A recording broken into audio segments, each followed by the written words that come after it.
Building construction के इस video lecture में आज हम लोग देखेंगे 2019 का क्वेश्चन। आगे 10वां नंबर क्वेश्चन देखते हैं। The cost of construction of Flemish bond is, किसके कंपैरिजन में पूछ रहा है? इंग्लिश बॉन्ड के, मतलब किसका कॉस्ट ज़्यादा होगा, फ्लेमिश बॉन्ड का कॉस्ट ज़्यादा होगा या इंग्लिश बॉन्ड का ज़्यादा होगा। तो ऑब्वियस है फ्लेमिश बॉन्ड का क्या होता है, कॉस्ट ज़्यादा होता है। तो इसका क्या हो जाएगा, आंसर मोर हो जाएगा।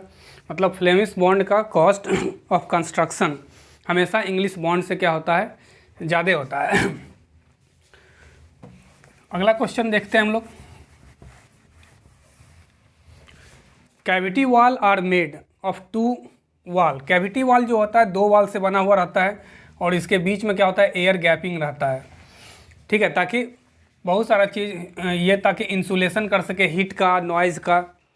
ठीक है, इसलिए हम लोग क्या करते हैं कि कैविटी वॉल जब बनाते हैं तो इस दोनों वॉल के बीच में हम लोग एयर गैप छोड़ते हैं। इसी को हम लोग बोलते हैं कैविटी वॉल। तो वॉल का जो ये पोर्शन है और ये जो दोनों पोर्शन है, इसको हम लोग क्या बोलते हैं, क्वेश्चन में ही पूछा गया है। Cavity wall are made of two walls, the two wall are known as. उस वॉल को हम लोग क्या बोलते हैं, तो लीव्स बोलते हैं। इस वॉल का जो पोर्शन है, अपर पोर्शन और आउटर पोर्शन और इनर पोर्शन, एक को आउटर लिप्स बोलते हैं, दूसरे को इनर लिप्स बोलते हैं। तो इसका आंसर मेरा क्या हो जाएगा, सी हो जाएगा। Dormer window are provide in the.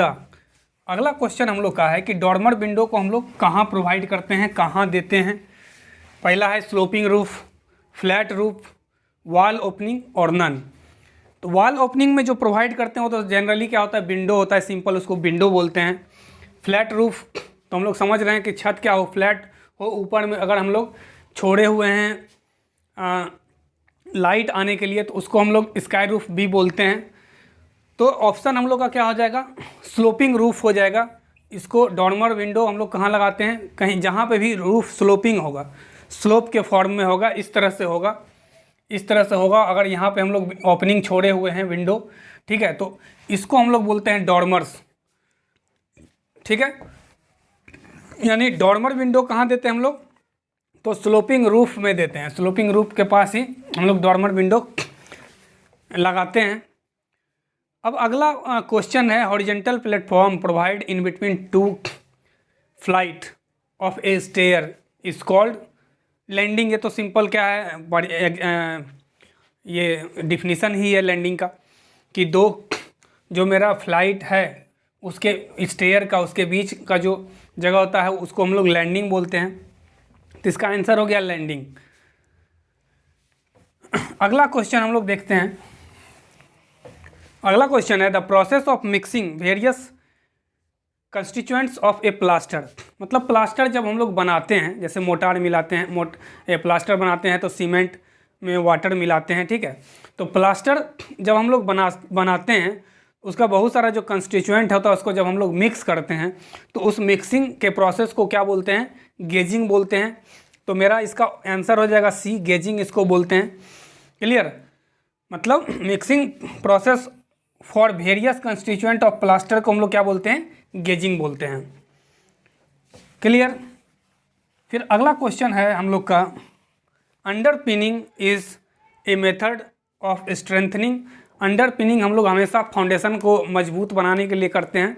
यानी अंडरपिनिंग का जहाँ भी चर्चा किया जाएगा तो हम लोग समझ जाएंगे कि ये फाउंडेशन से रिलेटेड है। और ऑप्शन में फाउंडेशन क्या करते हैं, देखते हैं किस ऑप्शन में है मेरा। तो पहला वॉल है, नहीं होगा, कॉलम है, बीम है और लास्ट क्या है मेरा, फाउंडेशन है। तो अंडरपिनिंग हम लोग कहाँ देते हैं, तो फाउंडेशन में देते हैं। तो इसका आंसर मेरा हो जाएगा D. A roof having slope in all four direction is. अगर चारों डायरेक्शन में स्लोप हो, मान लेते हैं कि छत है इस तरह से, मतलब चारों डायरेक्शन में क्या हो, स्लोपिंग हो।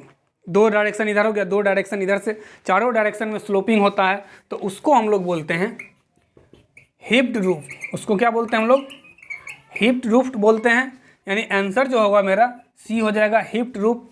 मतलब अगर कोई स्लोप है मेरा रूफ, चारों तरफ से स्लोपिंग है, तो उसको हम लोग बोलते हैं हिप्ड रूफ। अगला क्वेश्चन है,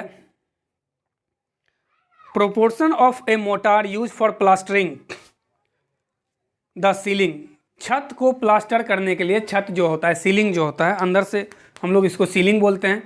तो सीलिंग को जब प्लास्टर करना रहता है तो हम लोग जो मिलाते हैं, मसाला बनाते हैं, यानी मोटार जो बनाते हैं 1:3 के रेशियो में मिलाते हैं। 1 मतलब सीमेंट 1 पार्ट होगा और 3 पार्ट क्या होता है, सैंड होता है। यानी इसका आंसर हम लोग देखते हैं 1:3 क्या है, 1:3 है। वही अगर बोलता है कि हमको ब्रिक जॉइंट करना है, मतलब ईंटा को जोड़ना है, तो उस समय 1:6 बनाते हैं। इसका ऑप्शन देखते हैं 1:6। क्लियर है। ये हुआ सीमेंट मोटार। अगर वही लाइम मोटार हमको बनाना होगा तो 1:2 का रेशियो देंगे, जो कि अगला ऑप्शन है। यानी हम लोग से क्वेश्चन पूछा गया कि मोटार बनाना है हम लोग को, मोटार का प्लास्टर करना है, मोटार से प्लास्टर करना है छत को, तो रेशियो क्या हो जाएगा, आंसर मेरा 1:3 हो जाएगा। यानी 1:3 मेरा क्या हो जाएगा, आंसर हो जाएगा। और ये डी में दिया हुआ है तो मेरा डी नंबर क्या हो गया, इसका आंसर हो गया। अब देखिए अगला जो वर्ड है, bearing capacity of water logged soil can be improve bye. तो सबसे पहले हम लोग समझेंगे कि बियरिंग कैपेसिटी क्या होता है। बियरिंग कैपेसिटी होता है लोड लेने की क्षमता, लोड कैरिंग कैपेसिटी, मतलब लोड उठाने का क्षमता। ठीक है।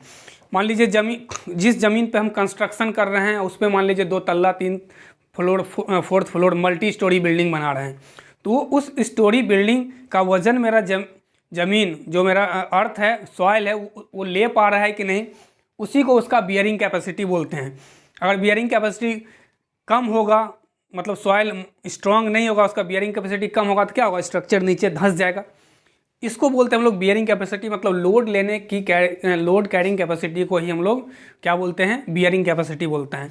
तो बोलता है मिट्टी अगर है, अब इस पर हम कोई कंस्ट्रक्शन कर रहे हैं, कंस्ट्रक्शन मान लीजिए कर रहे हैं, कर दिए, तो इस मिट्टी का बियरिंग कैपेसिटी हम लोग कैसे बढ़ा सकते हैं। मान लीजिए ये वाटर लॉग्ड एरिया है, वाटर लॉग मतलब पानी जमा हुआ है यहाँ तक, अब इसमें हमको कंस्ट्रक्शन करना है, तो कैसे बढ़ाएंगे। तो यहाँ से क्या करते हैं, पानी को ड्रेन कर देते हैं। ड्रेन करना मतलब यहाँ से निकाल देते हैं, पानी को बहा देते हैं, किसी भी मीन से पानी को यहाँ से हम लोग निकाल देंगे, तो वाटर क्या होगा, वाटर लेवल नीचे आ जाएगा और ये मिट्टी क्या होगा, सूख जाएगा। तो इसका बियरिंग कैपेसिटी क्या होता है, बढ़ जाता है। मतलब वाटर लॉग्ड एरिया का बियरिंग कैपेसिटी हम लोग कैसे बढ़ाते हैं, तो वाटर को वहाँ से ड्रेन आउट कर देते हैं, मतलब पानी को वहाँ से बाहर निकाल देते हैं। तो ऑप्शन में हम लोग देखते हैं ड्रेनिंग कहाँ पे है, तो ये मेरा बी नंबर क्या हो गया, आंसर हो गया ड्रेनिंग द सॉइल। क्लियर है। अब अगला क्वेश्चन है, the opening left in the flat roof और light purpose is called. Opening हम लोग जो छोड़ते हैं फ्लैट रूफ में लाइट पर्पस से, उसको हम लोग क्या बोलते हैं, तो लैंटर्न बोलते हैं, उसको हम लोग क्या बोलते हैं, लैंटर्न्स बोलते हैं। ठीक है। अगर फ्लैट रूफ है, अगर हम लोग चाहते हैं कि रूम के अंदर लाइट आए, तो उसके लिए हम लोग ओपनिंग छोड़ते हैं उसमें, तो उसको हम लोग लैंटर्न बोलते हैं। यानी आंसर इसका क्या हो जाएगा, मेरा बी हो जाएगा इसका आंसर। ठीक है। इसके पहले शायद हम बोल दिए थे फ्लैट रूफ में अगर जो ओपनिंग छोड़ते हैं उसको स्काईलाइटी बोलते हैं, लेकिन ये ऐसा नहीं है। ठीक है, बाय मिस्टेक। तो हम लोग क्या बोलते हैं उसको, जो ओपनिंग छोड़ते हैं उसको लैंटर्न बोलते हैं। लैंटर्न मतलब इसका आंसर क्या हो जाएगा, मेरा ए हो जाएगा। और लास्ट क्वेश्चन जो है 2019 का, the oil paint should be apply in at least.